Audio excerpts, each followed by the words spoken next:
بسم اللہ الرحمن الرحیم۔ محترم سامعین، آپ دیکھ رہے ہیں خلیفہ ہارون الرشید کی بایوگرافی ڈاکومنٹری۔ آج کی ہماری ایپیسوڈ نمبر 2 ہے۔ خلیفہ مہدی اپنے ایک بیٹے موسیٰ کو ولی عہد نامزد کر چکے تھے۔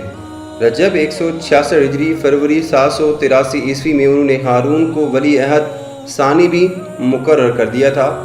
اس موقع پر انہوں نے ہارون کو رشید کا لقب دیا۔ قبل ازیں 165 ہجری میں مہدی نے انہیں مشرقی علاقے کا گورنر مقرر کر چکے تھے۔ مہدی 169 ہجری تک خلیفہ رہے اور پھر ان کے بیٹے موسیٰ نے زمام اقتدار سنبھالی۔ موسیٰ کا لقب بھی ہادی تھا۔ وہ صرف 1 سال 3 ماہ تک خلیفہ رہے اور دائی اجل کو لبیک کہا۔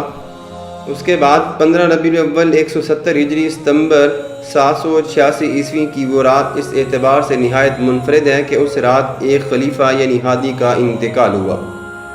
اسی رات دوسرے خلیفہ یعنی ہارون نے امور مملکت سنبھال لیے، اور یہی وہ رات ہے کہ جب ایک تیسرے خلیفہ یعنی مامون الرشید کی پیدائش بھی عمل میں آئی۔ مامون کا نام عبداللہ تھا۔ ان کی والدہ ایک کنیز تھی جن کو ہارون نے اپنے حرم میں داخل کر لیا تھا۔ بار خلافت سنبھالنے کے بعد ہارون بغداد پہنچے، جہاں ان کا زبردست خیر مقدم ہوا۔ نماز کا وقت آیا تو ہارون نے جامع مسجد میں نماز کی امامت بھی کروائی۔ اپریل 787 عیسوی میں زبیدہ بھی ایک لڑکے کی ماں بن گئی، جس کا نام محمد رکھا گیا۔ یہی محمد بعد میں امین کے لقب سے خلیفہ بنے۔ ہارون نے اپنی خلافت کے پہلے ہی برس حج بیت اللہ کا ارادہ کیا۔ حج سے واپس ہوئے تو انہوں نے امور مملکت کی طرف باقاعدہ توجہ دینا شروع کر دی اور پوری مملکت کا جائزہ لے کر مکہ، مدینہ، طائف، کوفہ، خراسان، آرمینیا، جزیرہ اور شمالی افریقہ کے انتظامی عہدوں پر تبدیلیاں بھی کر دیں۔ بغداد کی تعمیر دوسرے عباسی خلیفہ ابو جعفر منصور کے ہاتھوں کے عمل میں آئی تھی۔ ہارون نے اسے کمال تک پہنچا دیا تھا، عروج کمال تک پہنچا دیا تھا۔ اس زمانے میں بغداد دنیا کا سب سے زیادہ ترقی یافتہ اور متمدن شہر سمجھا جاتا تھا۔ ہارون نے بحیرہ روم کے ساحل پر شہر طرطوس کو آباد کیا۔ روم کی سرحد پر کئی شہر اور قلعے تعمیر ہوئے، بہت سے پل تعمیر کروائے گئے، نہریں بنوائی گئیں۔ ان تمام تر اصلاحات کے لیے ایک خاص محکمہ بھی قائم کروا دیا گیا۔ موسم گرما کے دوران بغداد میں شدید گرمی پڑتی تھی، چنانچہ خلیفہ ہارون الرشید نے موسم گرما کا صدر مقام مدینہ النجار کے نام سے بنوایا، لیکن یہ بغداد سے دور تھا۔ چنانچہ رقہ کے مقابل اپنے والد کے بنائے ہوئے شہر رافع پر انہوں نے توجہ دی۔ وہاں ایک بڑا قصر تعمیر کروایا گیا، جس کا نام قصر السلام بھی رکھا گیا۔ ہارون کے امام پر یہاں دیگر صاحب ثروت لوگوں نے بھی عالیشان مکانات تعمیر کر لیے۔ گھڑ دوڑ اور چوگان یعنی پولو کی ایک گیم، میدان کے لیے شکار گاہیں، کشتیوں کے لیے لنگر گاہیں اور تفریح گاہیں بھی مقرر کر بنائی گئیں۔ ہارون الرشید نے وزارت کو 2 قسموں میں تقسیم کر رکھا تھا، وزارت تفویض اور وزارت تنفیذ۔ تفویض کا وزیر تمام امور میں خلیفہ کا مددگار ہوتا تھا اور انتظامی معاملات اس کے ہاتھ میں بھی ہوتے تھے، جبکہ تنفیذ کا وزیر احکامات پر عمل درآمد کروانے کا ذمہ دار تھا۔ پھر اس کے بعد کئی محکمے اور قائم کیے گئے، جن میں سے ایک اہم شعبہ دیوان زمام کے نام سے بھی مشہور تھا، جو آج کل کے لحاظ سے آڈیٹر جنرل کی طرح کا شعبہ تھا۔ جملہ سرکاری محکموں کے حسابات کی جانچ پڑتال یہی ہوتی تھی۔ سیاسی خطوط کی تیاری اسی شعبے کا کام تھا۔ اس طرح کے خطوط پر مہر خلافت بھی یہیں پہ لگتی تھی۔ دیوان خراج کا کام خراج اور جزیے کے حسابات مرتب کرنا تھا۔ دیگر شعبوں میں دیوان طرز یعنی خلعتوں اور ملبوسات کا حساب، دیوان جند یعنی فوج کے حسابات کی تنظیم، دیوان برید یعنی ڈاک سے متعلق خدمات، دیوان مظالم یعنی قاضیوں کے حالات کا جائزہ لینے کے لیے، دیوان شرطہ یعنی پولیس کے معاملات، دیوان الاقرا یعنی زراعت سے متعلق۔ یہ تمام کے تمام کام خلیفہ ہارون الرشید کے دور میں کیے گئے۔ ایک الگ محکمہ بھی غیر مسلموں کے معاملات کی دیکھ بھال کے لیے بھی بنایا گیا تھا، محکمہ احتساب، جس کا افسر اعلیٰ محتسب کہلاتا تھا۔ ہر شہر میں یہ محکمہ قائم تھا۔ اس کا کام بازاروں کی صورتحال پر نظر رکھنا، وہاں ہر قسم کی بدعنوانیوں کا سدباب کرنا اور راستوں کے انتظامات کو درست رکھنا تھا۔ محکمہ قضاء کے تحت خلیفہ نے ہر شہر میں ایسے قاضی کا تقرر کیا ہوا تھا جو وہاں کی آبادی کی اکثریت کے فقہی مذہب سے تعلق بھی رکھتا ہو۔ اگر کسی اور فقہی مسلک سے متعلق مقدمہ آ جاتا تو متعلقہ فقہ سے وابستہ قاضی کے پاس بھیج دیا جاتا۔ خلیفہ ہارون الرشید نے قاضیوں کے سربراہ کے طور پر ایک نیا عہدہ قاضی القضات یعنی چیف جسٹس کے نام سے قائم کیا، جو کہ آج کل بھی چیف جسٹس کے عہدے کے مساوی تھا۔ سب سے پہلے اس عہدے پر حضرت امام ابو حنیفہ رحمۃ اللہ علیہ کے شاگرد حضرت امام ابو یوسف کا تقرر ہوا۔ انہیں پوری مملکت میں قاضیوں کے تقرر کا اختیار تھا۔ اس محکمے کی نگرانی بھی ان کے سپرد تھی۔ خلیفہ کے خاص معاملات پر فتویٰ بھی وہی دیا کرتے تھے۔ مجالس علماء میں شریک ہوتے تھے اور سفر پر خلیفہ کے ساتھ جاتے تھے۔ 182 ہجری تک وہ اپنے فرائض خوش اسلوبی سے سر انجام دیتے رہے۔ ہر شہر کا قاضی مقدمات کے فیصلے ہی نہیں کرتا تھا بلکہ وہ اوقاف کا نگران بھی تھا اور نابالغ اور یتیموں کے ولی مقرر کرتا تھا۔ قاضیوں کو بہت معقول تنخواہیں بھی دی جاتی تھیں۔ ہارون اپنی رعایا کے حالات سے باخبر رہنے اور ان کے مسائل حل کرنے کے لیے کئی طرح کی مجالس کا اہتمام بھی کرتے تھے۔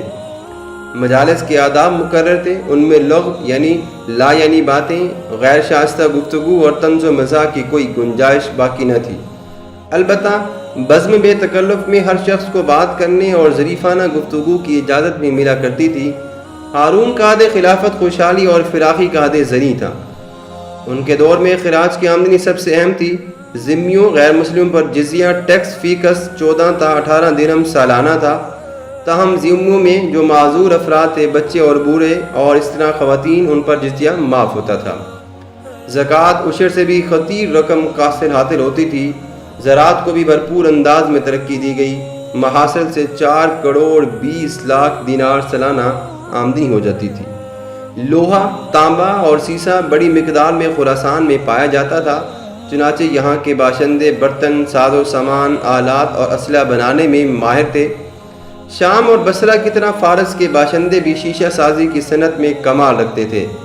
مینا کاری کا کام خوب کرتے تھے۔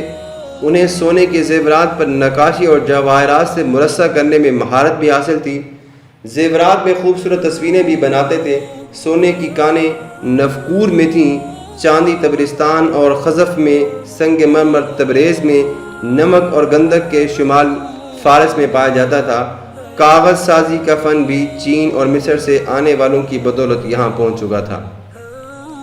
کپڑوں پر تلائی بیل بوٹے بنانے کا فن فارس سے آیا تھا، اور اسی طرح مصر میں تجارتی اور جنگی جہاز اور کشتیاں بنانے کی صنعت عروج پر تھی۔ طب کے شعبے میں زبردست ترقی ہوئی تھی۔ خراسان اور آرمینیا والوں کو پردے اور فرش سازی میں غیر معمولی مہارت بھی حاصل تھی۔ کوفہ میں کپڑا بنتا تھا جس کو موصلین بھی کہتے تھے۔ یہ بڑا اعلیٰ قسم کا ریشم کا کپڑا ہوتا تھا۔ مختصر یہ کہ ہارون الرشید کی حکومت اور پڑوس کی مشرقی حکومتوں، مثلاً اگر ہم بات کریں چین، ہند، ترکستان اور روم وغیرہ کے درمیان تجارتی تعلقات بھی اچھے قائم تھے۔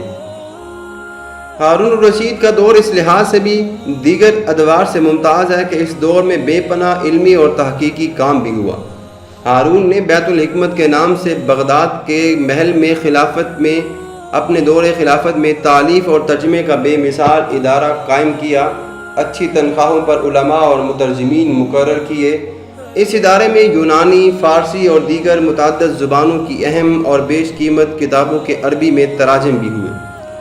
تورات اور انجیل کا عربی زبان میں ترجمہ اسی عہد میں ہوا۔ ہارون کے دور میں طب، فلکیات، فلسفہ، حکمت، ادب اور افسانے کی کتب کو بھی عربی زبان کے قالب میں ڈھالا گیا۔ ہارون الرشید ہی کے دور میں امام مالک بن انس، امام شافعی، امام احمد بن حنبل، امام ابو یوسف اور امام محمد بن حسن رحمۃ اللہ علیہ نے فقہ پر بڑا کام کیا۔ تصوف کے موضوع پر کئی کتب تصنیف کی گئی۔ احادیث کو جمع کر کے مرتب کرنے کا کام شروع ہوا۔ اس طرح علم حدیث بھی وجود میں آیا۔ علم تاریخ پر کام شروع ہوا۔ فلسفہ، حکمت، حساب، ہندسہ، طب اور نجوم کو بھی فروغ حاصل ہوا۔ ہارون الرشید کو جب بھی کسی عالم کے بارے میں علم ہوتا تھا تو وہ کوشش کرتے تھے کہ انہیں بغداد بلایا جائے۔ چنانچہ انہوں نے دور دور سے علماء کو دعوت دی اور انہیں بغداد میں قیام کی تمام تر سہولتیں بھی مہیا کی تھیں۔ ہارون کے دور میں جن مشاہین نے وفات پائی ان میں امام مالک، امام لیث بن سعد، امام ابو یوسف، عبداللہ بن مبارک، عبداللہ بن ادریس کوفی قاسم بن معین، مسلم بن خالد اسد کوفی شامل ہیں۔ اس کے علاوہ امام مالک کے شاگرد صعصع بن سلام نے بھی اسی دور میں انتقال کیا۔ ہارون کا ایک بڑا کارنامہ امام ابو یوسف سے کتاب الخراج بھی لکھوانا ہے۔ ہارون الرشید نے خلیفہ بننے کے بعد محسوس کیا کہ محصولات کی وصولیابی میں بے قاعدگیوں کو روکنے کی ضرورت ہے، چنانچہ انہوں نے امام ابو یوسف سے خراج کا قانون مرتب کروایا، جو آج بھی کتاب الخراج کے نام سے موسوم ہے اور موجود بھی ہے۔ یہ کتاب خراج، صدقات، جزیہ وغیرہ سے متعلق قوانین کے بارے میں ہے، اور اس کتاب میں حکومت اور رعایا کے تعلقات کی نوعیت، ذمی اور مسلمان رعایا کے حقوق اور فرائض، حکومت کے عہدیداروں کے اختیارات اور فرائض، اور اسلامی اصول حکمرانی کے متعلق بہت سی مفید ہدایات بھی موجود ہیں۔ خلیفہ ہارون رشید نے ان ہدایات پر سختی سے عمل کیا، خراج کی تحصیل میں سختی کو کم کر دیا۔ ان کی اصطلاحات کی بدولت خاص طور پر کاشتکاروں کو کام کرنے کی آزادی میسر آئی اور مملکت میں زراعت کو زبردست فروغ حاصل ہوا۔ محترم سامعین، آج کی ویڈیو ہم یہیں پہ ختم کرتے ہیں۔ اس کی اگلی ویڈیو میں ہم ہارون رشید کا جو دور حکومت ہے اس میں کون کون سی فتوحات ہوئیں اور ان کی وفات تک جو بھی کارنامہ ہے وہ ہم اگلی ویڈیو میں بات کریں گے۔ اپنا بہت سارا خیال رکھیے گا، اس ویڈیو کو مکمل دیکھیے گا۔ اللہ حافظ۔